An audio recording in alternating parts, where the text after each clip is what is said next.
What's up, YouTube, man? Y'all already know what it is, man. It's your boy State of Steezo coming back with some more of this Blue Ivy footage, man. And we about to tell y'all how much did it cost me to build my turbo box Chevy. But before we get into that, man, I just realized that if y'all tuned into my last video that I drove this car pretty much a 2-hour round trip, y'all. Yes, 2-hour round trip. Pretty much 54 minutes there, pretty much an hour. So 1 hour there, 1 hour back.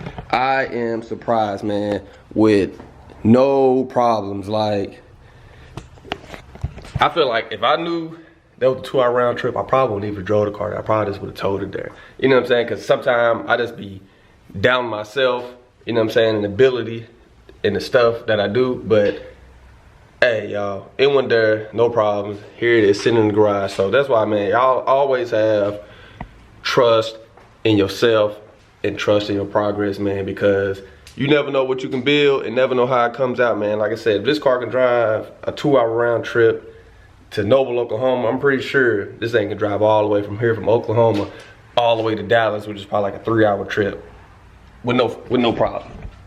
So, you know, with that being said, man, make sure y'all subscribe to this video and most definitely give this video a thumbs up, because your boy is out here putting in quality builds, man.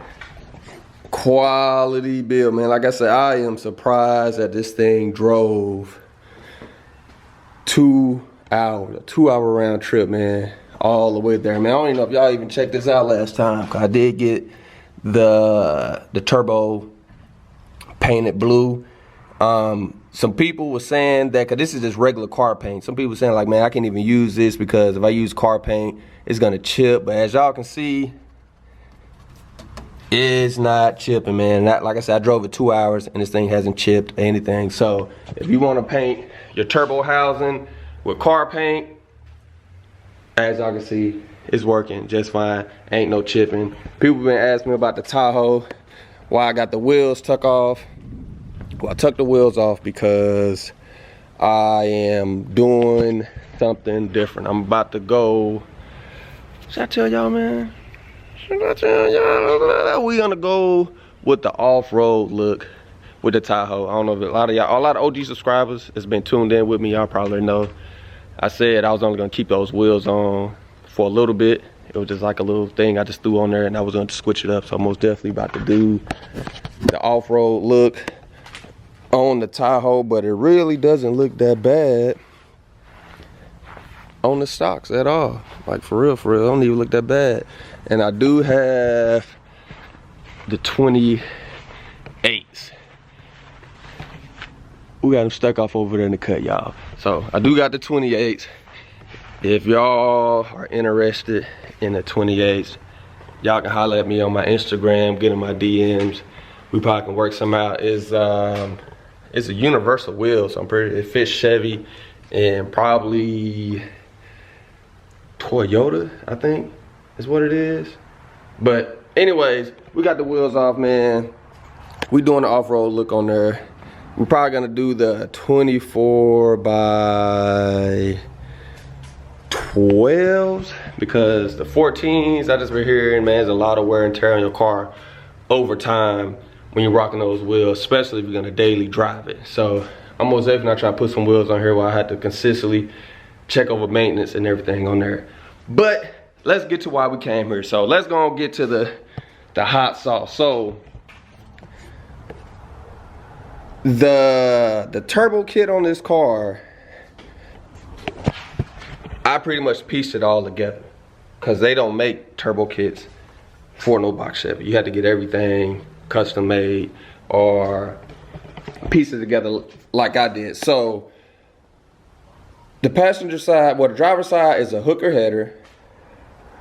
The passenger side is a T4 hot part manifold and crossover. So that combo all together, I even wrote this down on the computer, y'all, so I can give y'all some accurate prices. So, and the prices I'm gonna give y'all, a lot of people, y'all probably can get these prices cheaper or maybe more expensive. And you gotta remember, the prices I'm gonna give y'all, this is what I did in-house. So if it cost, I'm just throwing a number out there because people, I've been seeing on the internet too, and that's why I want to make this video. I've been seeing everybody post, how much does it cost to do an LS squat? How much does it cost to do an LS squat? People saying, all right, well, it costs $2,000. Some people tell me it costs $5,000. Some people say it costs $6,000. Prices can always vary through the mechanic and the people that you go to and the people that take pride in their work. So me, I take a lot of pride in the work that I do. So if it costs, I'm just throwing this number out here, this is not acronym. So if it costs $3,000, let's just say for me to do an LS squat, if I take it to a shop, it's gonna cost a lot more than $3,000 for me to do an LS squat. I gotta pay labor prices. So with that being said, the prices I'm giving y'all, this is just gonna be in-house. This is not gonna be no labor prices. So, and I'm giving y'all the retail price. I'm not gonna give y'all my prices because I got the hookup when it comes to parts. I got the hookup. So we looking at just the turbo kit total. We looking at $865. Just on hooker, T4, hot part, in the crossover. You're looking at already $860 some retail just on your turbo kit with there. And I still had to modify my crossover to get fixed too. So $860, they might as well gonna say probably $1,000 then that I had to invest on getting my turbo kit made for this car. And it's a lot more that goes into this. So even so, you got your $1,000 turbo kit. I would recommend, if you don't do nothing else to your motor, change your oil pump gear. If you don't do nothing else, change your oil pump gear on your car. So how much I pay for oil pump gear? I don't know, 60 bucks. I think it costs 100 bucks or something. Like I said, this retail, this is not my price. So I'm just throwing it out there, retail prices y'all can pay for stuff. So make sure you get your oil pump gear, all that change. Now you got your turbo kit, fuel system. Big part of your car, fuel system. This is a return style fuel system. So I have one line taking fuel to the back, and I got another line bringing fuel up to the front. And I have a 10 AN line that's pretty big. So y'all gonna spend, I don't know, man, anywhere, I don't know, $200 to $300 on just fuel line, just to get it there. Y'all necessarily had to run 10 AN line. I just plan on making big power, so that's why I ran it. You can pretty much probably run 6 AN, 8 AN braided line on top of that. So now that you get your fuel system, you're gonna need that fuel pump. So this is a Holley. Let me see, can I get it? There it is. This is a Holley fuel pump. How much is that fuel pump? 500 and, I don't know, 550, 499, something like that. So you most definitely want to get yourself a good quality fuel pump because you don't want to be wide open throttle and your fuel pump goes out. So just that what there, you're looking at $500 on your fuel pump. So $1,000 turbo kit, $500 on that, $200 on lines. You're already looking at probably like $1,700. Then, like I said, you need to get yourself fuel rails. You need fuel rails. Edelbrock. Now out here, you can run your factory fuel rails. Even when I built my GTO, I was told that my factory fuel rails will work. I make a lot of power with those. Even out here, sometimes you can make it with your factory fuel system too. But me, this is how I'm building my car. So I'm just sharing it with y'all. This is how I built mine. So that's what I'm saying. Get yourself some fuel rails on your car. Probably 170 or 200 bucks for some fuel rails. And injectors. Most definitely need injectors. And I don't know, man, I had ID 1000s, which is a pretty good brand. I would live and die by that brand. And I think I spent, what was it, like $1,000, I think. It was retail for those things, $1,000 for the ID 1000 injectors. Or you can get, eBay has some injectors too. I think they're like $200 or something that y'all can get. So that's the fuel system. Return style, fuel line, fuel pump, fuel rails, and injectors. And before I forget, fuel tank. I have a sump fuel tank, and of course the new tanks are like $100. I had to pay Able Racing to weld on my sump. So you are looking at probably $300 worth for work right here. $100 for that, $200 to weld that on there. And a before and after fuel filter on there. So that's already gonna consist of your fuel system for this car. Gas tank, sump, injectors, fuel rail, and your line. And the biggest thing on this car, man, that I will live and die by is this Holley Terminator. I ain't trying to focus right now. There we go. This Holley Terminator, y'all. I am not in no way sponsored by Holley, but I never had to, like, this was like my first time doing wiring. I hate wiring, so this is my first time doing a motor swap that I had to wire up. Pretty much usually the car, like, I used to deal with Hondas back in the day, so usually when I do a single cam swap to a prelude swap in my old Honda, everything plugged right in. Like, the only thing that had to be wired up was like VTEC or other miscellaneous parts. But this Holley for a turbo car. Now, if you're going NA, man, you can go ahead and use, you know, the factory, or not the factory, but the truck wire harness or whatever. But this Terminator Holley, hey, this thing is, it's plug and play, and it controls so much stuff when it comes to a turbo car. Even if you're not racing, like, it controls like everything, like even your fuel pumps. Like, if you have 2 fuel pumps, you can activate the second fuel pump to come on at 1 pound, 2 pounds, 3 pounds, whatever it is. You know what I'm saying? You got 2-step on the car. You can control your fans. We can do things like, it's so much that you, your boost controller, it's so much stuff that you can add to this. Like, we was gonna add this sensor to the car. Like, if I go down the track and the car spins, we was gonna have this sensor on here. Once it recognizes the car is spinning, it'll take away boost from the car.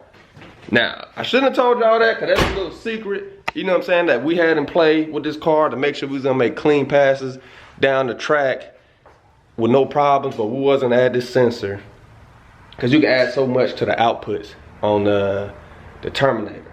But like I said, we was gonna add a sensor that once the computer recognized the car was spinning somewhere down the track, it was gonna instantly take away power from the car, like 5, 2, 3 pounds, whatever we was gonna take away from the car. So that's the biggest thing too. This not with a turbo swap, but most definitely with an LS swap. It makes it a lot easier. But if you're most definitely going turbo or nitrous, hey, that Holley Terminator is the way to go. And that turbo kit, I will be selling eventually, because we want to do something a little bit more drastic with the turbo kit. This, like I said, it was just a quick little bolt-on setup that I did. So we're planning on redoing the turbo kit. Maybe my tuner want me to put the turbo in the grill. I want y'all to get in the comments. Let me know Should I put the turbo in the grill, y'all? Or should I just keep it simple? My tuner, he wants me to put in the grill. Me, I just want to kind of be low-key with it. You know, just put it. Because it is here. Originally, I wanted the turbo over here in the corner. So I can take my headlight out and I can get direct air into the turbo. So I really just want to put it in the corner. But my tuner, he wanted me to put the turbo in the grill. He has a bad Subaru, and his Subaru, actually I'll get some footage for y'all. His Subaru has the turbo in the bumper. So you can see the turbo hanging out here in the bumper. But he most definitely want me to put the turbo in the grill. So that's why I was saying I pretty much want to sell this turbo kit. I may just throw the turbo in with it, but everything will come with it, from the crossover, both headers. I actually even probably throw the downpipe in there too as well. So, you know, if y'all interested, remember this is a direct bolt on. This thing, it'll be ready to go. So if you got any box Chevy, it'll go. And if I decide to sell it, like I said, brand new, it was already like $1,000 with me with it new and me customizing it. I'll let it go for what, $700, man. I'll let it go for $700. So y'all, if y'all follow me on my social media, y'all can hit me up in my DMs if y'all planning on getting this turbo kit out for this car. And I most definitely want to upgrade my brakes too. Like I said, everything I did to this car just kind of like a quick bolt on stuff. All right, for some reason it stopped recording, but I most definitely upgrade my brakes. I remember somebody asked me what size my brakes was. These are factory brakes. They're just an 11-inch rotor, and the wheel wood did fit on the factory 11-inch rotor on this car too. Dang, look like I knew some upper ball joints on this thing. I'm gonna most definitely have to go ahead and change that out.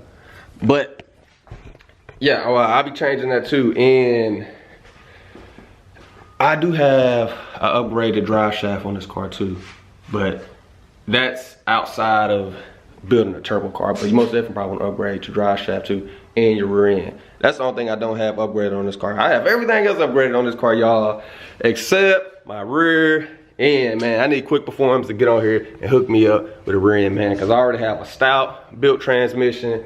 I have a built drive shaft on this thing, but I got the factory rear end in this car. And I am not taking this thing on no track, on no nothing with the factory rear in there, because my wheels will not be popping out of there and slamming into the wall or slam into somebody else.